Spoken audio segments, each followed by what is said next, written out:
So hello guys, welcome back to Genshin 6.2. Cosme. Fifth Archon Quest, Part 4.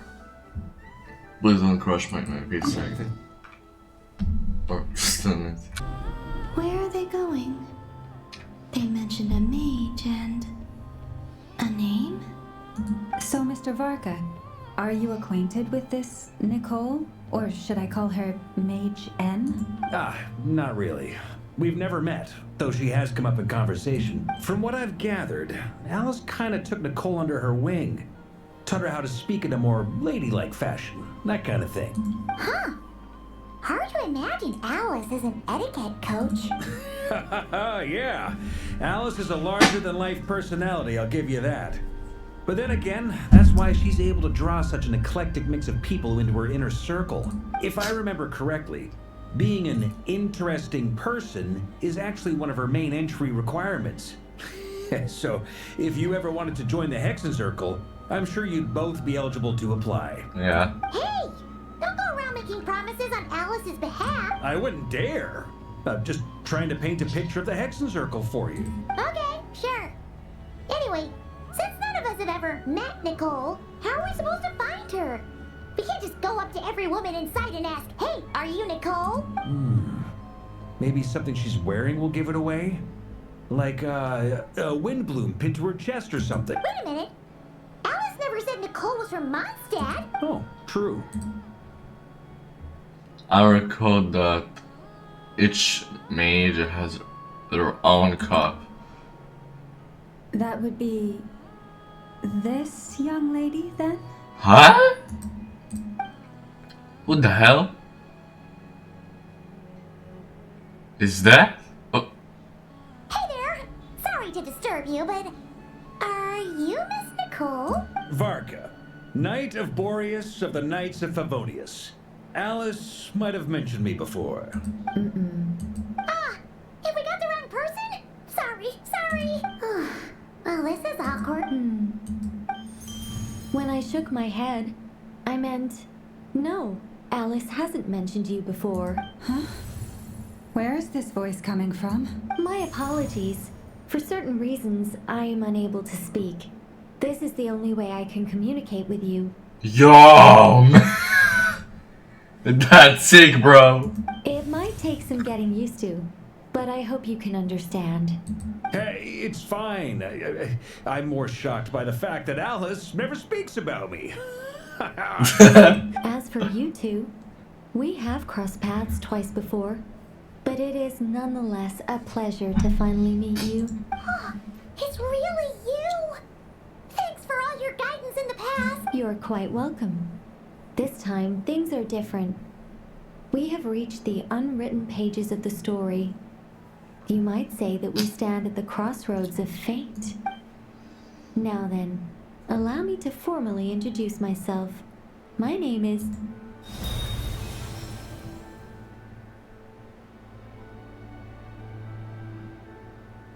Oh damn.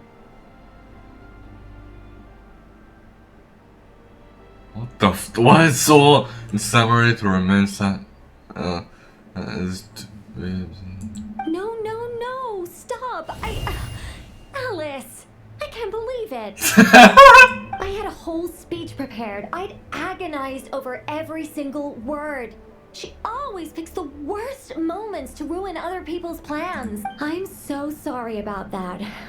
Alice took the liberty of devising some bespoke self-introduction magic for each member of the Hexen Circle. But I could have sworn I deleted all of the triggering conditions for it. How did it bypass everything?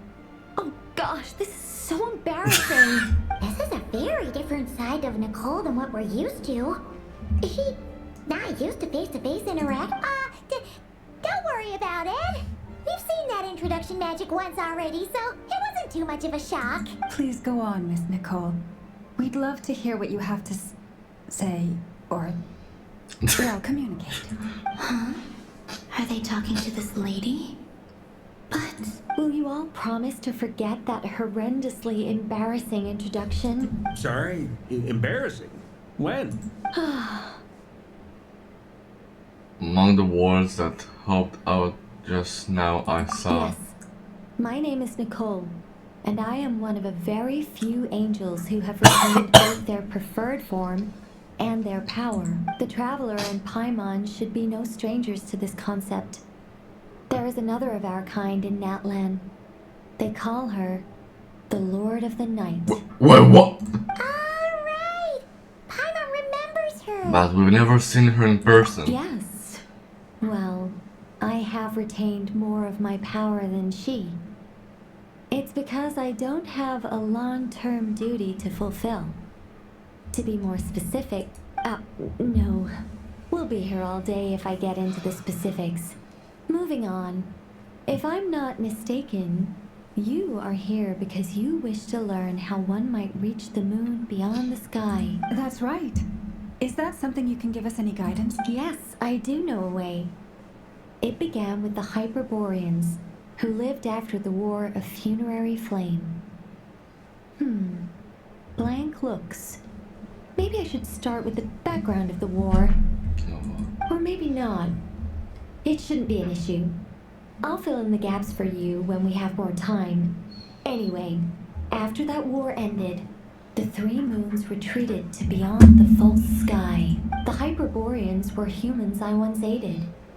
They accepted the civilization and creations bestowed upon them by the angels. But despite accepting many blessings of the angels, many among them still held on to their faith in the moons. They were reluctant to accept the new order, even after the War of Funerary Flame. They sought to contact the moon goddesses beyond the sky and receive their guidance. But all three had passed away by that point. This mage has a unique method of communicating. Is she talking about the moons? Yes, but they did not know. And so, still they prayed for the moon goddess's mercy. After building titanic structures that consumed vast amounts of Kuvaki, at last they glimpsed the moons and heard their voices. But of course, they were gravely disappointed. For it was then that they realized the three moon goddesses were dead. Damn. Oh, that's such a sad story. It is. Humanity was in a very sorry state at that time. The angels who had once aided them were gone, and the War of Funerary Flames had left them homeless and destitute. Damn, boy. Just a second, I gotta ask. How relevant is all this history to the task at hand? Well, I mean, it's... Okay, it seems we've drifted into irrelevant narrative waters. It's been a while since I've had the chance to speak inside someone's head. As soon as I got started, I lost control, and the words just flowed out like a waterfall. What I'm trying to say is... Right, yes, that's it. The relevant part is the ritual created by the Hyperboreans. Is she actually blushing? The fact that they bypassed the false sky and saw the true moons implies that they successfully built a connection between Tevat and the outside world, which means, with enough Kuvaki and a sufficiently stable connection, it should be feasible to send one person over the border. Okay, so they built some kind of portal? Oh, yes. A portal. Yes. Is something wrong? You sound disappointed. I just didn't expect you to summarize it so well. It turns out I could have said all that in one word, if only I'd managed to think of it. No, please, it's fine. This is invaluable knowledge. I'll be sure to record and preserve everything in writing. Oh, really? Well, in that case, I suppose I could backtrack and add some more detail. I did gloss over a few things so far. Whoa, whoa, whoa, time out. Let's summarize what we've got first. The Hyperboreans were the last ones to use this method, right? So we somehow need to find whatever structure they built and make sure there's enough Kuvaki to power it up. Luckily, we have the moon marrow of both the eternal and iridescent moons, so we're all good for Kuvaki. Which means the key issue we need to focus on is finding the place. Am I right so far? Yes. Although, I expect the structure is long gone by now. That said, what if we could take advantage of the phantoms to travel back to a time when it still existed? Well, travel back isn't quite accurate. It's more like we'd be creating a handshake between 2 points in space-time. We wouldn't even have to pick a time when it still existed. It could just be a time when it still appeared in phantom form via projection, or we could project our own phantoms, fold them together at... Yeah, just please stop. You look lost. Was that too hard to follow? Yeah. Yeah, things got a little, technical there. Paimon's brain is reaching capacity. Alright, let me think about how to put this more simply. Okay, got it. Over the next few days, I'll search for phantoms that we can use. Once I find one that meets the criteria, I'll let you know and we'll regroup. By completing certain rituals, specific individuals will be able to enter the phantom and make it to the Hyperborean structure. If everything checks out and it looks feasible, we'll just need to wait for Moon Prayer Night, and we can send the Moon Goddess back home. I'm really skimping on the detail here. Is this making any sense at all? I think so. For now, we'll just wait to hear from you. Yes. Basically, yes. Great. Counting on you. In the meantime, we'll focus on finding the Moon Goddess's name. My name? Are they looking for a way to stop me from disappearing? Excuse me, Miss... Go on, Miss Nicole. This conversation was a little all over the place. I didn't catch your name. I am Lauma, of the Frost Moon Scions. Ah, I did wonder.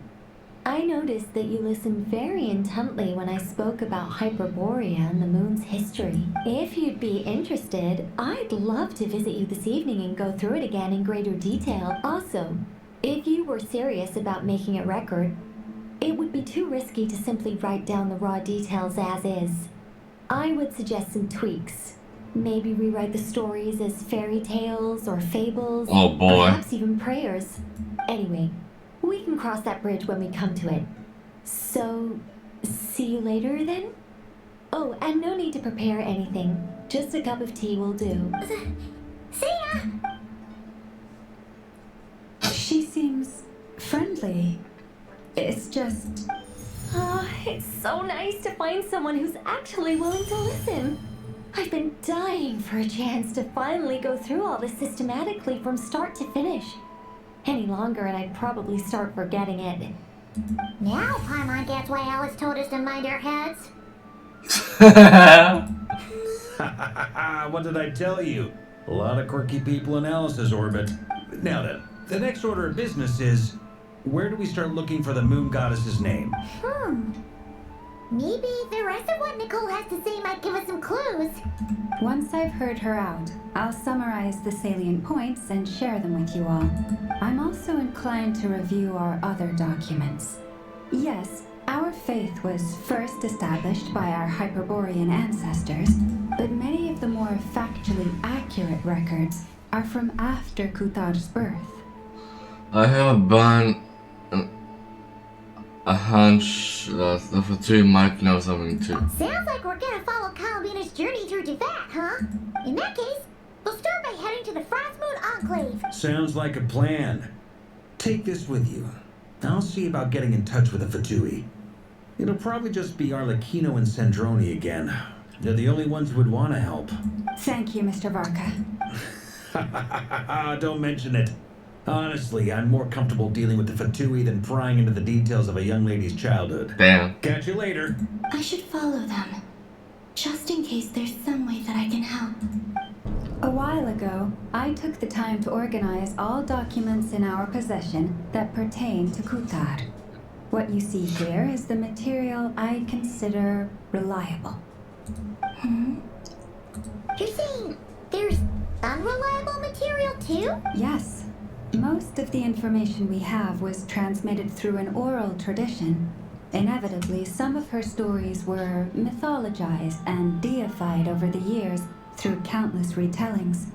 That's why I organized them into reliable and unreliable.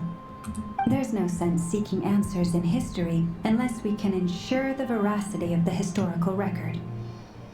Makes sense. Alright, let's take a look through. Oh boy.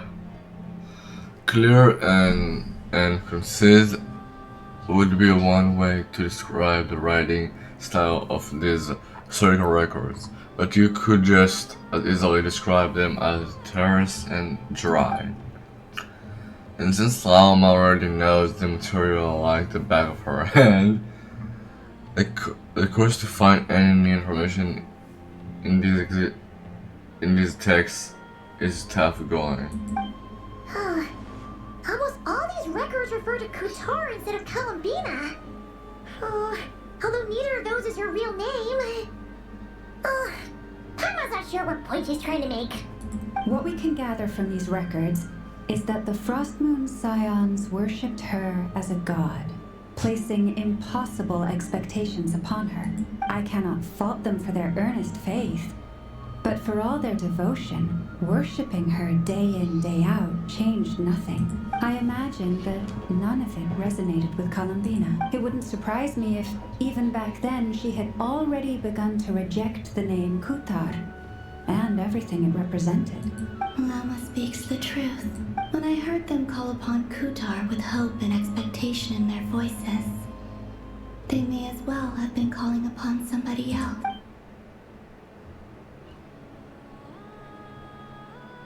When you were organizing these texts, Well, that's a bit complicated.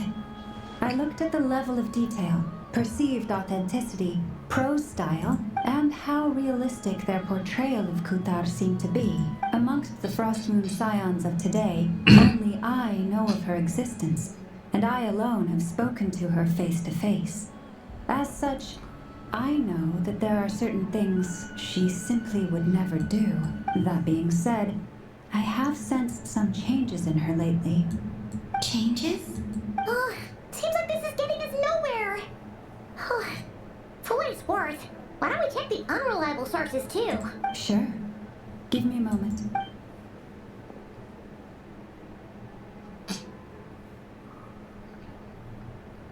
Exerting but a fraction of her divine might, Kutar sheared a great mass from the snow-capped mountain and cast it into the sea, upon whose surface shone the mirror image of the moon.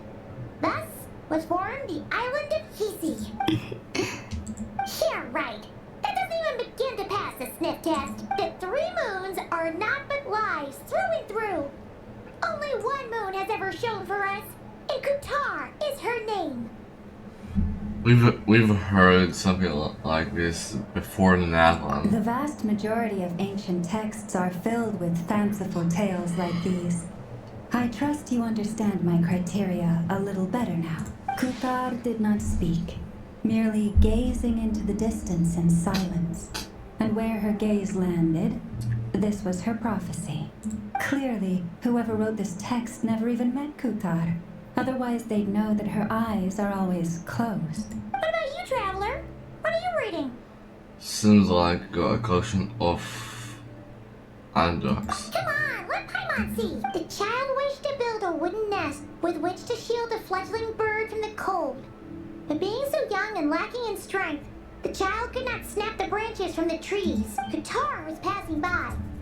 Upon seeing the child, she summoned forward the Kuhenki, who built a beautiful nest for the child.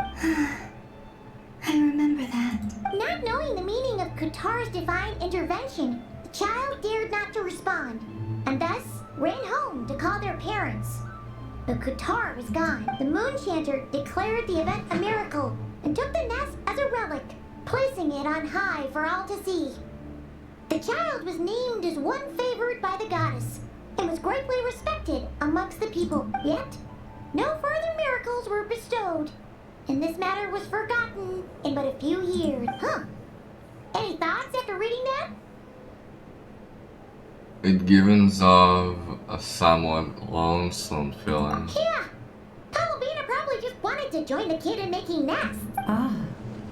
I'd originally considered this a fabrication, because Kutar did not perform any similar actions in subsequent records. But now that I think about it, it does seem like something Columbina would do. It's just that... She didn't know how other people would interpret her actions. She was probably worried about making things difficult for people. So, she gradually stopped joining in. Yes. Oh, that's so sad. And now, I can make no such gestures of warmth, even if I want to. Let's see. There's Varka. Oh, and it's Durin and Albedo too. Talk about coincidence with me again. Yeah, this is pretty much the same place we bumped into each other last time. I convinced them to stick around a little longer. We were all waiting on people, so I figured having a little company would help pass the time. Ah, so you've been waiting for us? Does this mean that you've already arranged things with the Fatui? Sure does. Now you're back, we can go meet up with them together. How'd your investigation of the Frost Moon Enclave go? Well, we didn't find out Columbina's true name. But apart from that, it went pretty well. We learned some stories from her early days. Aha, just as well that I didn't tag along then. I'm sure our moon goddess wouldn't want every man and his dog knowing all about her private life. Still, desperate times, desperate measures, I guess. Someone had to do it. So, Varka was waiting on us, but what about you two? Are you waiting for Alice? Oh, no. We already met with her. We discussed that experiment I mentioned to you last time. Oh, and she also handed me this communication device. Oh man. I'm sure I saw one of his back. I haven't been in that event, so I don't see it. This looks familiar. That's right. I understand she informed you about the relationship between the phantom phenomena and Tevat's borders, yes? She wants me to help her with some more experiments on that front. She said that she'll contact me through this device with more information. I remember, I think Venti using this device back in 5.6 Archon Quest. Ah, I see. Following instructions and making observations. Pretty common research method. Takes me right back to Albedo's lab. Wait, then who exactly are you meeting? Someone you know. Albedo's met him too. But I don't think Miss Lauma or the Grand Master have been introduced. Introductions are overrated. Especially in cases like this. Let's go, baby! It's you! Water! It's not like the Academia has prohibitions against going abroad. Also, I applied for leave. I've been writing to Hat Guy since obtaining a human form. I've already brought him up to speed on everything that's been going on in Nodcry. Hot guide. No, not hot. Hats. Hat guy. Oh boy. Hat guy. Turns out, I actually have heard that name before. Oh? Then why did you react the same way I did? I only knew the name, not the fella. But since we're all here, let's do some introductions for what it's worth. I'm Varka, Grand Master of the Knights of Favonius. Lauma, Moon Chanter of the Frost Moon Scion. And I'm a Driosh from the Vahumana Darshan of the Sumero Academia. Hat Guy. Good to see you again, Mr. Guy. I believe we last saw each other on the boat ride here. Mr. Guy? So they came to Nodcry together. Mind you, the only reason I came here is because there's someone I want to look into. Who's that? The Doctor, Oh, also known as Dottore, second of the Fatui Harbingers. that's what I thought. From the tone of your voice, it sounds like there's bad blood between you. I was reviewing our archives and noticed that a lot of information about him was missing. Left a bad taste in my mouth. That's all there is to it. Dottore, or Zondik, as he was then known, once studied at the Academia, but he got kicked out before he could graduate. Zandik? I've heard that name before. I went in the ruins when the Ibis King mentioned that student was the doctor. So the Harbinger's #2 man is a college dropout? How embarrassing for them. Last we heard, he was planning something. We actually heard that a few times before, even coming to Notcry. But we haven't seen a trace of him since we got here. He only appears when something interests him. For all we know, he might have left already. But the fact he did something here at all is worth noting. It'll fill a couple extra lines in his file. Why does it sound less like a file you're writing and more like a criminal record? Anyway, we were just about to meet two of the other Harbingers. Want to come along? You might learn a thing or two about him there. Sure. Even though they're Harbingers, well, they're old acquaintances of ours, so, you know, when you talk to them, try to be... I got it. The Frost Moon Scion's relations with the Fatui remain tense. Forgive me if I do not attend. In that case, we'll continue assisting Miss Alice with her experiments. Good stuff. Everyone's having a fruitful time. All right, we better get going. I'll lead the way.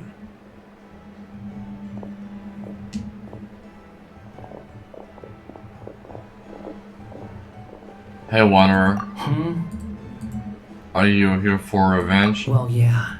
That's obviously part of it.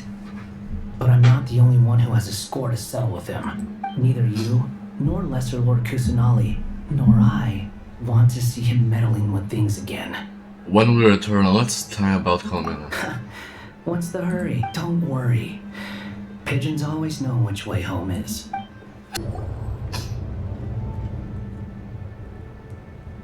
You made it. Who is this? A scholar from Sumeru. They call him Hat Guy. He's an old friend of the Traveler. Wait, this is the academia representative you wrote about? He doesn't exactly look the part. I believe this will prove my identity. You'll notice it bears the seal of the Sanctuary of Surasthana. Well, what do you know? So it does. All right then. My mistake. It's fine. I expected as much. What? So as I mentioned in my letter, the Academia's got its eyes on Dottore, but this matter remains top secret. Apart from those assisting in the investigation, the fewer people who know, the better. If anyone asks, I'm here in Notcry to pursue my personal academic interests. Gotta say, Barca, you did pretty well to keep all this under wraps for so long. Sounds like you got in touch with the Academia about this way back. You flatter me. You're all Howiters. Where do I even start? Remember that time we fought Rerir at Star Sand Shoal? He sure let me have it then, didn't he? I'll bet Dottore had that all sketched out, with me as his convenient little pawn. He could not care less about us if he tried, but hey! The feeling's mutual. Does Dottore really strike you as the sort who values his relationships with his colleagues? Fair point. Definitely not. Which is why I always keep my guard up whenever he starts making suspicious moves. To that extent, our motivations align. On top of which, I consider you trustworthy people. Now, back on topic. In the wake of the Reikir of Solnari episode, Sandrone and I grew suspicious about Dottore's complete inaction during the entire affair. So we tried to find out what he'd been up to, but unfortunately to no avail. He never lets anyone in on his plans. The more he cares about something, the more secretive he gets. Indeed. Perhaps he believes that by keeping a low profile, he can avoid trouble. But that trick isn't going to work on his colleagues. Yeah, I mean, he's been researching the ancient moon's remnants. And he's been trying to get his paws on the moon marrows. Only an idiot would believe he doesn't have something more planned. With this in mind, I returned to Snezhnaya and relayed my thoughts to Her Majesty the Tsaritsa, entreating her to have him recalled. That's pretty direct. Did the Tsaritsa agree? Yes. I made it abundantly clear that the Fatui's business in Notcry is almost concluded, and we do not need 3 harbingers in this territory. Her Majesty concurred. Accordingly, Dottore has returned at her orders. I imagine he's continuing with experiments, which no one besides he would ever have any interest in. Common sense might mean nothing to him, but he's not stupid. He knows that no good can come from opposing the Tsaritsa. Smarts alone won't get him all the way. He needs the Rooster's resources and Regrator's Mora. Both both of which the Tsaritsa can strip from him by waggling a finger. But doesn't he have a track record of publicly following orders while going against them in private? He probably has it down to a fine art by... Wouldn't put it past him. We worked together on a research project once. Only briefly, but it was enough to show me that we're fundamentally different people. He has no interest in doing things methodically, stage by stage. His thoughts jump all over the place, and the moment his curiosity is satisfied, or he gets the results he wants, he disappears. Makes sense. The only similarity we share is that once we set our minds on doing something, we will see it done, whatever it takes. Oh, we definitely saw some of that in your battle with Rerir. You got so competitive. Ugh, do not remind me. Then I believe we all concur. Dottore will not simply give up. Fantastic. Now this is turning into a whole day of unpleasant memories. Ugh. Are you talking about the moon marrow stuff? He also strikes me as the kind of person to disregard experimental regulations, ruin all the equipment, and go way over budget. Then leave the first person he can find to deal with the fallout. Exactly. This one time, he was running some high-temperature experiment and the substance exploded. But does he care? No. He orders his subordinates to open the device so he can observe the results, which causes the gas inside to leak out. That gas was poisonous. If I hadn't been there, who knows how many people might have died. And after all that, he left while I was still cleaning up after his mess. What a waste of time, he said. A waste of time? The nerve! He wasted my time! You've been bottling that up for a while, huh? Hat guy, I must say, you seem awfully familiar with internal Fatui affairs. Especially when it comes to Dottore. Thank you, Lady Harbingers, for providing such valuable information. I have no other questions for now, so I'll be on my way. Dude! Wait, what? You're just gonna leave? You're welcome to join if you want. Oh, just when Paimon thought he finally mellowed out. He makes quite the impression. I'll say. I've met tons of headstrong people, but not many of them would join me in bad-mouthing Dottore. Anyway, back to the main agenda. Barca, you said that Columbina has gone missing? Or rather, disappeared. Yeah. We're working on building a connection between her and this world. The simplest method is to find out her real name. I've actually asked her that question before, but she said she didn't know. Considering our relationship, I doubt she was lying to me. What did she do while she was with the Fatui? As far as I recall, she was never dispatched by Her Majesty to claim a gnosis or anything like that. The Tsaritsa's plans had long contained a place specifically for her. I always thought that was weird. What could she do that the rest of us couldn't? Knowing what we do now, it's probably something related to Kavaki, right? More than likely. When she first arrived, Columbina would often go to Her Majesty and ask when she could start the task assigned to her. But Her Majesty always gave the same reply. The time has not yet come. So she spent her days in Snezhnaya doing basically nothing. The Tsaritsa has summoned a beautiful blind maiden to be a harbinger, giving her the third seat by virtue only of her enchanting voice. It was a dumb and stupid rumor, but the reality of the situation made it hard to refute. And what happened after that? I imagine she stopped caring. She no longer seemed to care why she had been recruited, and Her Majesty never gave her any missions. So she just continued to sing in the flower garden. For my part, I was busy. So busy, in fact, that watching someone be that idol had me fuming. But still, I got the sense that she had long been used to a life of other people claiming she was needed when she wasn't. I just felt that having a place to stay would cost me something eventually. And so I waited quietly for the day that I would have to pay the price. And on the other end of that spectrum, you had me. Someone once told me that I had the lousiest work and the toughest luck. That's a good way of putting it. I forget who said it, but those words have always stuck with me. Sounds like something Wonder would say. No wonder. But you've done your job exceptionally well all this time. Because at heart, you are a conscientious person. Thanks for telling us all this. What is it? Something come to mind? It's nothing.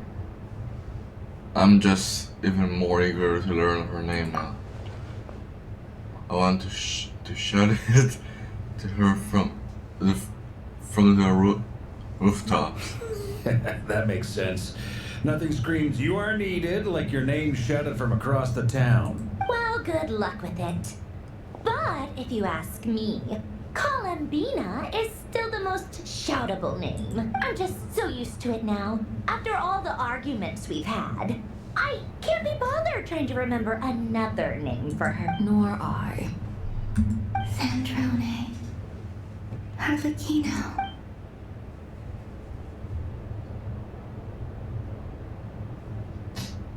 It's a Sealy! Does that mean Nicole has news for us? Ladies, I thank you for your hospitality. If the chance ever comes up, I definitely owe you both a drink sometime. I'm sure it will.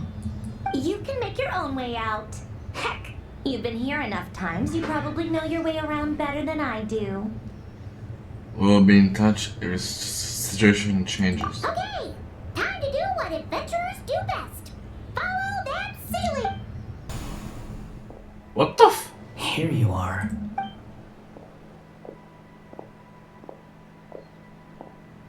Oh, that guy. How come you're back so soon? Did things go all right with the Fatui? Fine. Dottore has been summoned home by the Tsaritsa. Couldn't get much more than that. How about you? Any progress with the investigation? Unfortunately not. We've tried everything. Different phantoms, different locations, different points in history. But the results were the same. Abyssal monsters roaming the land. People crying out in despair, with no hope of being rescued. Every time I see it, I can't help but think, is this what it was like in Mondstadt when Dragonspine Durin attacked? And if I fail in the task I've been given, will I create yet another tragedy? That's just meaningless speculation. When we encountered similar phenomena previously, I tried to interfere with those illusions, using sounds and lights to guide them. However, we could not change their fates. At most, we were able to extend their existences. The events of the past are like fate that has been written into Irminsul. There isn't a living thing in Tevat that can escape its past. But Miss Alice instructed us to try to find ways to change the outcome that these phantoms face. It's an impossible task. Can't you just refuse? Since she asked us to do this, I feel like it can't truly be impossible. Or if it is, well, mages can make the impossible possible. I could not have been born as Durin otherwise. But you also said that your past 39 attempts were fruitless. That's true. But you're still going. Yes. After this many futile attempts, surely you realize that you're not doing this because you still believe what some mage told you. It's because you want her hypothesis to come true. It's something you wish for deep inside. So, think for yourself about what you want to do. As long as you don't believe it's futile, it isn't. Damn. Yeah. Previous experience indicates that we cannot touch the phantoms, which limits the effectiveness of our interventions. If we want to clear this hurdle, we need to break this rule somehow. Same thought here. Following the same rules means repeating the same failures. Reducing ourselves to mere playthings of fate. So you mean we need to figure out a way to make contact with them despite knowing that we can't? Yes, and I suspect that's something only you are capable of. Everything in Tevat is logged in Irminsul, but the withering that once occurred in Sumeru was a sign that the Great World Tree was being corrupted. This corruption allowed things that should not have existed in Tevat to appear. You're saying abyssal power might be able to affect those phantoms? No one's ever tried it before.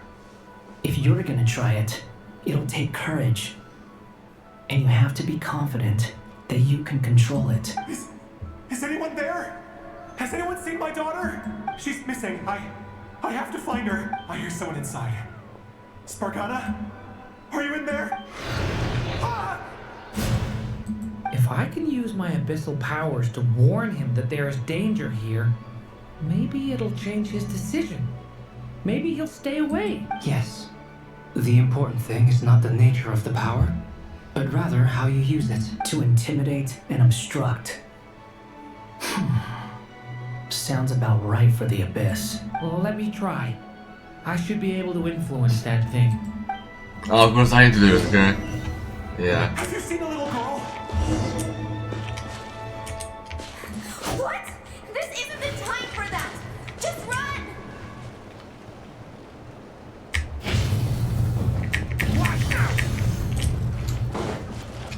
I hear someone inside. Spargana? Are you in there? Huh?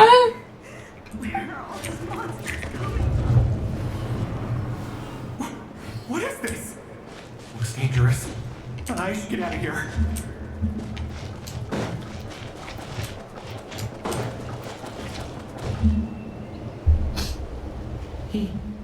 He really left. Ha! We did it! Don't celebrate too soon. Follow him.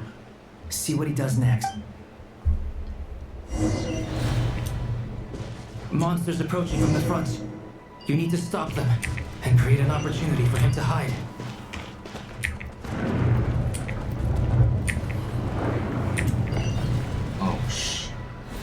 Oh shit. That's really... Help me!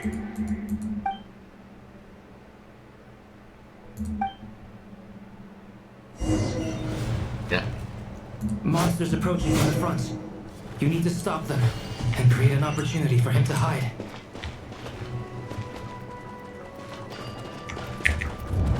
No! There's monsters ahead!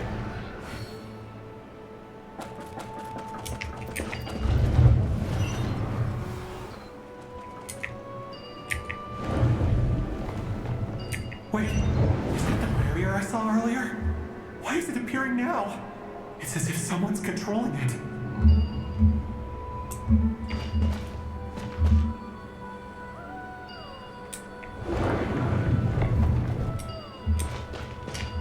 Um...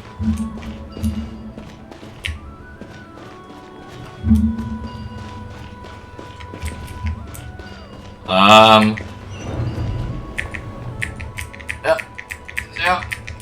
Wrong, damn it.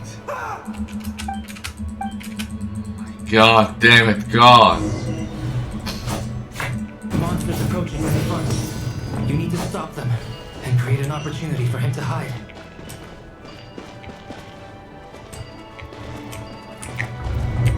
There's monsters ahead!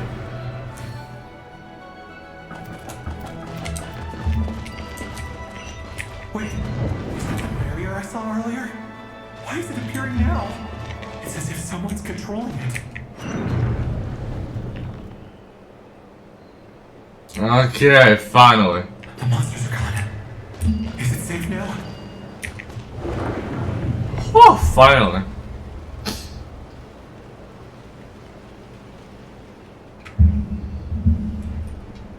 The barrier's gone too. How odd. Anyway, I guess I'll keep going. Quickly, let's keep up. Yep. Wait, there was someone else here? Don't go any further. We've got anti-monster traps laid out everywhere. But my daughter must just be up ahead. I have to go. This way's blocked.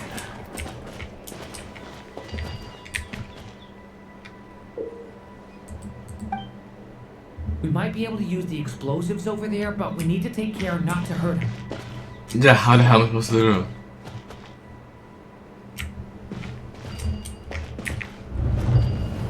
Okay.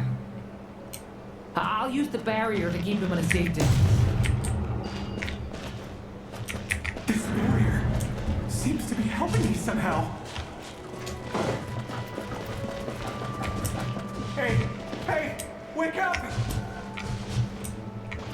Oh, no good. Gotta keep moving ahead.